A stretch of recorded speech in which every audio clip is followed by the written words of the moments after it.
मृत्योर्मा अमृतं गमया।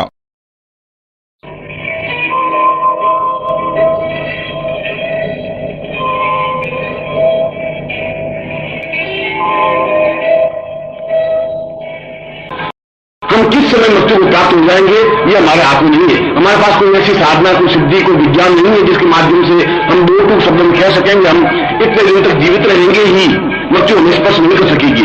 हाँ, ये अलग बात है कि कुछ विशिष्ट साधनाएं, अद्वितीय साधनाएं ऐसी हैं जिनके माध्यम से इच्छा मृत्यु को प्राप्त की जा सकती है। जितने समय तक जाए जीवित रहा जा सकता है, परंतु वह तो एक रेयर है, वह तो एक विशिष्टता है। इसलिए मैंने कहा कि मृत्यु पर हमारा बस नहीं है, मृत्यु पर हमारा नियंत्रण नहीं है। और इन मृत्यु पर वशिष्ठ, विश्वामित्र, अत्रि, कणाद, राम और कृष्ण का भी कोई अधिकार नहीं रहा। उनको भी मृत्यु को स्पर्श करना ही पड़ा।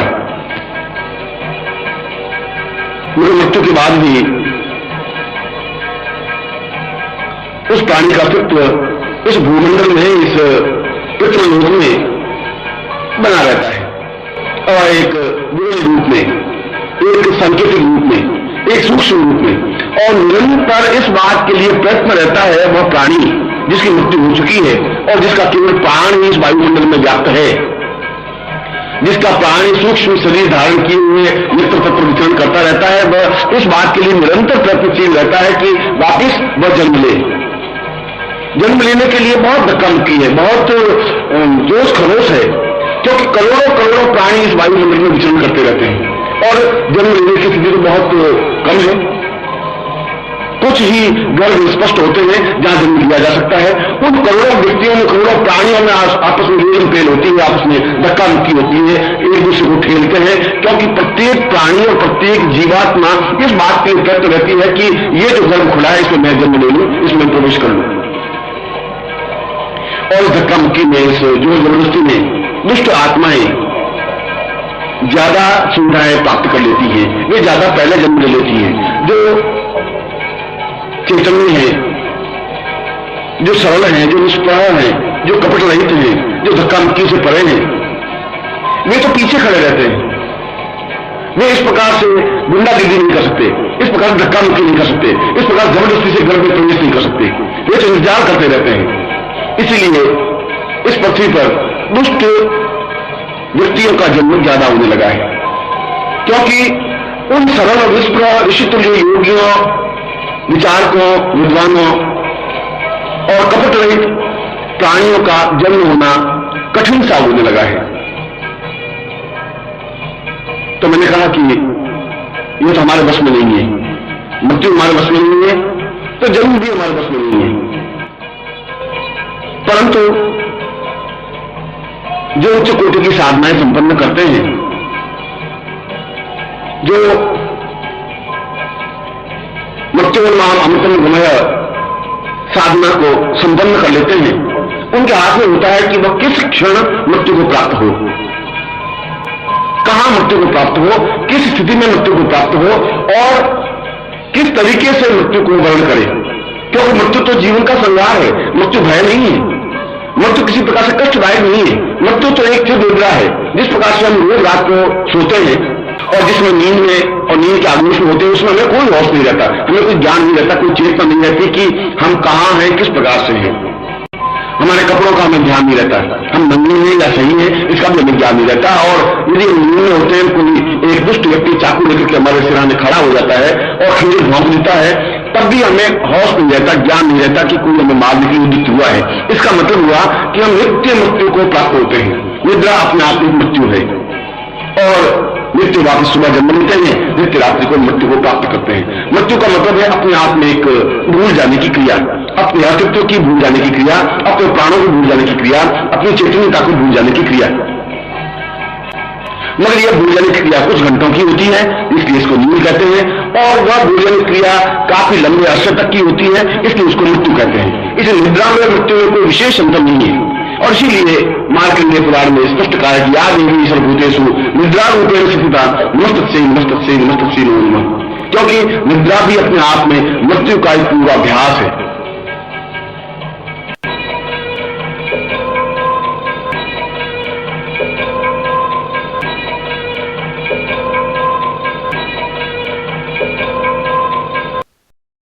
It is beyond our capabilities to die when we wish. We do not know any method or scientific way through which we can know how long we shall live. There are some sadhanas through which we can die only when we wish to and can live as long as we desire. But these are specially acquired powers. In general, we do not have any control over life and death, and neither did Vasishtha, Vishwamitra, Atri, Kanad, Rama or Krishna. Even they had to embrace death. But even after death, the soul of the person remains on this earth and it keeps trying to take birth again. And to take birth, a lot of squabbling and wrangling goes on among the spirits, as there are millions of souls waiting to be reborn. But there are only few wombs through which one can be reborn. There are millions of souls who keep struggling with each other in order to enter a womb and take birth again. And in this struggle, the evil spirits come out on the top and are born first. The souls who are pure, simple and affable remain standing behind, watching the bickerings and quarrels going on. They don't participate in such lowly tactics and they keep waiting for their chance. This is why today the balance on the earth is in the favor of evil, immoral people. And the great souls of the sages, scholars and philosophers find it difficult to take birth. I have said that birth and death, both these phenomena are beyond our control. But those who accomplish high-level sadhanas like the Mrutyorma Amrutam Gamaya sadhana can decide when, where and how to die. Death is the annihilation of life and not a fear. Death is not at all painful, it is rather like an eternal sleep. When we sleep at night, at that time we have no consciousness or sense of ourselves. That is, we don't know where we are or how we are. We have no sense of our state or of time. If some person comes near us, we won't know and he could easily stab us to death. We won't be aware that someone is attempting to murder us. This means that we daily embrace death when we sleep. Sleep is death. In the morning we are reborn and in the night we again pass away into death. Death means losing all consciousness, losing all sense of oneself, forgetting everything.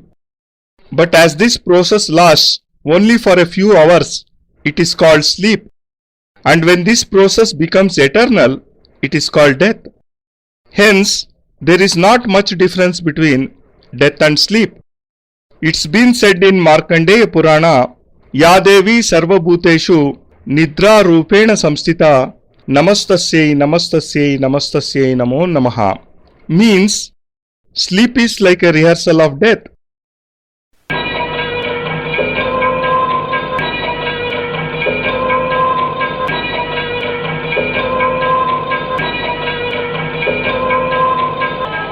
मैंने जैसा बताया कि कुछ विशिष्ट साधनाएं हैं जिसके माध्यम से हम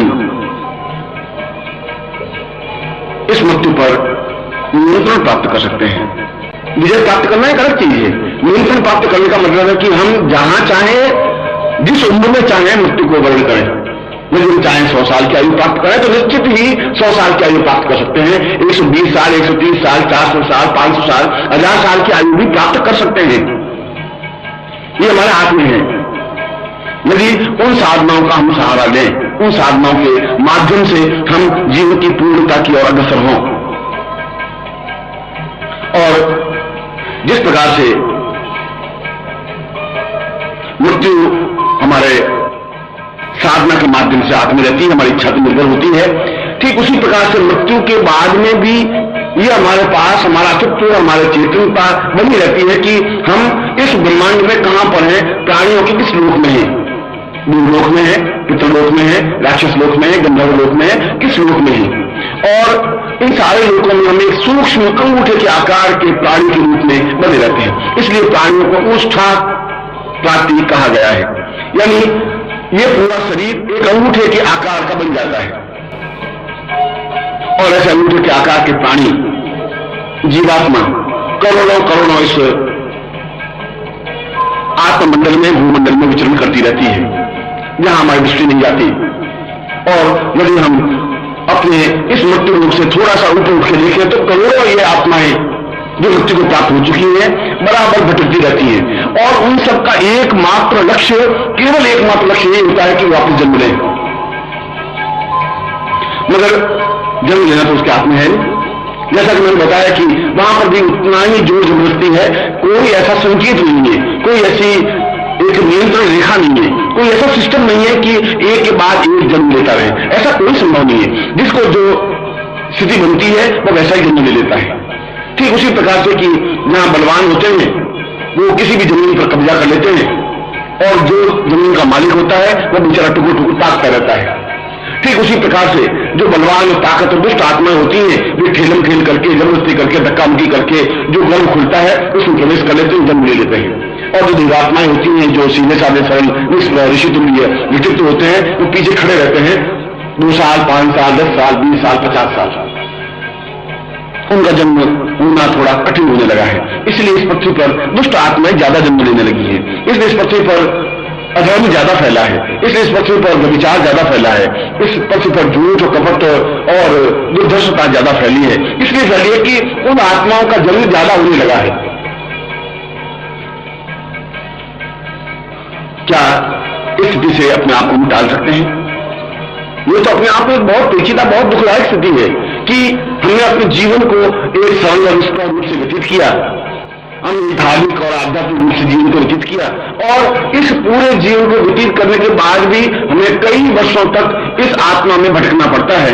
हम अपनी जन्म नहीं ले पाते, जबकि हम चाहते हैं कि हमारा जन्म हो, और जन्म लेने के बाद फिर हम ईश्वर चिंतन करें, जन्म लेने के बाद फिर हम साधनाएं करें, फिर हम आध्यात्मिक जीवन में प्रवेश करें, फिर हम गुरु चरणों में बैठें, हम फिर इस मृत्यु लोक के उन प्राणियों की सेवा करें, उनको सहयोग करें, उनकी सहायता करें। मगर ये तो तब हो सकता है जब आप जन्म लें, और यदि हम जन्म नहीं ले सकते तो फिर अध्यात्मिक चिंतन ये सब हमारे लिए तो एक दुराग्रह बन गया है। इसीलिए कुछ विशिष्ट आत्माएं यदि इस जीवन में ही साधनाएं संपन्न कर लेती हैं तो उनको अपनी चेतना का पूरा ज्ञान रहता है।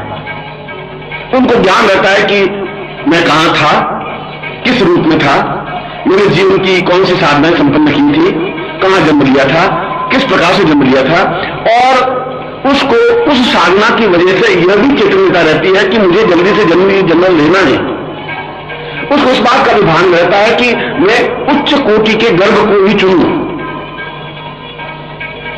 अभी तक उन प्राणियों में, या मैं यूं कहूं कि मृत्यु लोक के जो नर और नारी है, जो पति पत्नी है, उनके पास ऐसी कोई शक्ति, ऐसी कोई सामर्थ्य नहीं है कि वह उत्तम कुल के प्राणी को भी जन्म दे, या कोई विशिष्ट योनि को ही अपने गर्भ में प्रवेश होने दे। उनके पास कोई साधन नहीं है। उस समय जिस समय गर्भ खुला होता है, उसमें जो भी दुष्ट आत्मा या अच्छी आत्मा जो भी गर्भ में प्रवेश कर जाती है, उस गर्भ को धारण करना उसकी मजबूरी हो जाती है। ये हमारे जीवन की विडंबना है, ये हमारे जीवन की न्यूनता है, ये हमारे जीवन की कमी है। इसलिए बहुत पेचीदा स्थिति है कि मृत्यु पर हमारा नियंत्रण नहीं है। हम जिस प्रकार के प्राणी को अपने गर्भ में धारण करना चाहते हैं उस पर भी हमारा नियंत्रण नहीं है। जो भी दुष्ट या भली या जैसी आत्मा उसमें प्रवेश कर लेती है, उसी को अपने गर्भ में प्रवेश देना पड़ता है, उसी को पैदा करना पड़ता है, उसी को बड़ा करना पड़ता है, और बड़ा होने के बाद उसी प्रकार से माँ बाप को गालियां देता है, समाज विरोधी कार्य करता है, और अपना नाम और माँ बाप का नाम कलंकित कर लेता है। ये तो एक इतना कष्ट सहन करने के बाद, इतना दुख देखने के बाद, गर्भ में 9 महीने धारण करने के बाद, उसको जन्म और जन्म देने के बाद, उसकी इतनी परवरिश करने के बाद, उसके बावजूद भी हमें यही दुख भोगना है, तो ये हमारे जीवन की विडंबना है, ये हमारे जीवन की कमी है, और इस पर मनुष्य चिंतन नहीं करता, विचार नहीं करता। विज्ञान इस प्रश्न को नहीं सुलझा रहा है, विज्ञान इस प्रश्न को सुलझा भी नहीं सकता। इस प्रश्न को सुलझाने के लिए ज्ञान का सहारा लेना पड़ेगा, साधना का सहारा लेना पड़ेगा, आराधना का सहारा लेना पड़ेगा।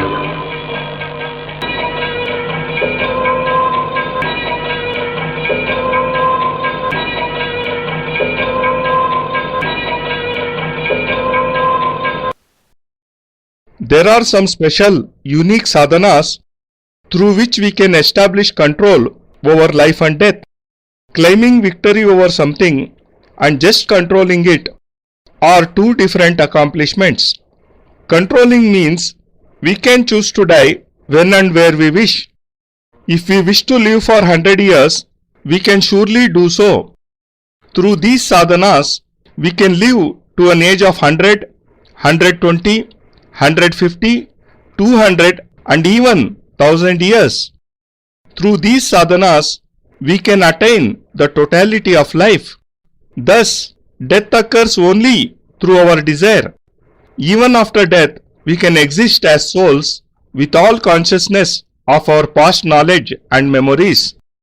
We may be in any lok, Devalok, Pitrulok, Rakshaslok, Gandharvalok, but we do exist in the form of a small, invisible soul of the size of a thumb. This is why all living beings are said to be Angushta Matra, that is, only of the size of a thumb. This whole body becomes of the size of a thumb, and in such a form, millions of such souls keep wandering with only one aim, and that is to be born once again. It is not in one's hands to be born again. As I told you that there is a chaos and confusion over there, there is no control so that the souls could be reborn one by one. Whoever turns out to be stronger takes birth first. A strong person occupies any piece of land, leaving the real owner standing and staring helplessly.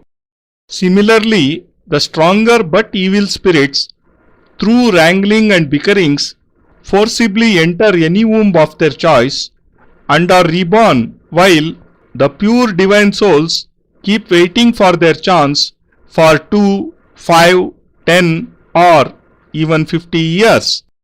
As they find it difficult to be reborn, hence evil people today are taking birth in large numbers. This is why immorality, violence, lies, deceit and sins have spread so much on the earth. In such a state, can we save ourselves from all these vices? It is indeed a very sorry state of affairs. We spend a simple religious and spiritual life, and after death we have to wait for years to be reborn. We are unable to take birth even when we so much wish to, so that we could again enter into spiritualism and accomplish more sadhanas, so that we could sit in the Guru's feet, help the poor and assist them. But we can do all this only when we are reborn. And if we are not able to take birth again, then our spiritualism proves to be more a bane than a boon for us. Great souls accomplish special sadhana through which they are able to remember everything about their past lives. Such a person can know where he was born, in which state he was and which sadhanas he had accomplished. Through the powers of the sadhana, he remains aware that he has to be reborn as quickly as possible, and that too in the house of good spiritual parents. The men and women or husband-wife on this earth do not have the power through which they could give birth to divine souls. When the opening to the womb is unrestricted, any soul, evil or divine, enters, and the mother has no other choice but to give birth to it, for she does not know whether the soul is evil or good. This is nothing but a shortcoming, a deficiency in our lives, for we do not have any control over birth and death. We may want to give birth to a good soul, but we do not have any control. We have to allow whichever soul, whether good or bad, to enter, and we have to give birth to it. We have to rear it, and when he grows up, he abuses his parents, carries out anti-social activities, and brings discredit to his parents. The mother has to bear so much pain. She has to suffer for 9 months, and after giving birth, she rears the child with great care. After so much efforts, all she gets is sorrows and pains in return. This is an anomaly of life. This is our deficiency that we don't even give a thought to it. Even science cannot solve this problem. To find its solution, we shall have to seek the help of divine knowledge and sadhanas.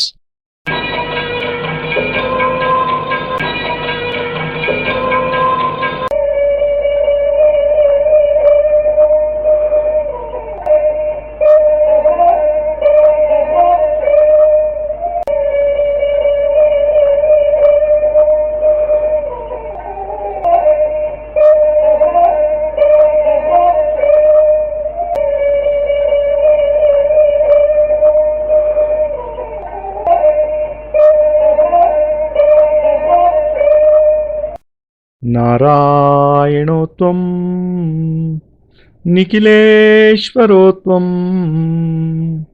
माता पिता गुरु आत्मा त्वमेवं ब्रह्मा त्वं विष्णुरुद्रा त्वमेवं सिद्धाश्रमो त्वं गुरुवं प्रणम्यं त्वमेव माता च पिता त्वमेव त्वमेव बन्धुश्च सखा त्वमेव त्वमेव विद्या द्रविणं त्वमेव त्वमेव सर्वं मम देव देवा।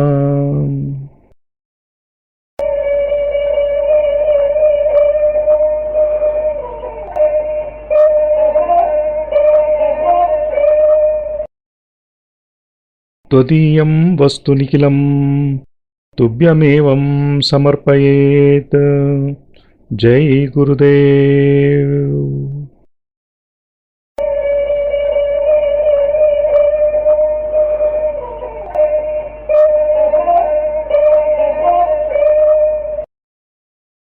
परमपूज्य गुरुदेव योगिराज स्वामी निखिलेश्वरानंदजी महाराजರ ಪವಿತ್ರತಮ ದಿವ್ಯ ಚರಣಾರವಿಂದಗಳಲ್ಲಿ ಸಪ್ರೇಮಪೂರ್ವಕ ಸಮರ್ಪಣೆ. ಅತ್ಯಂತ ಕೃತಜ್ಞತಾಪೂರ್ವಕವಾಗಿ ಗುರೂಜಿ ನಿಖಿಲ್ ಸಚ್ಚಿದಾನಂದ.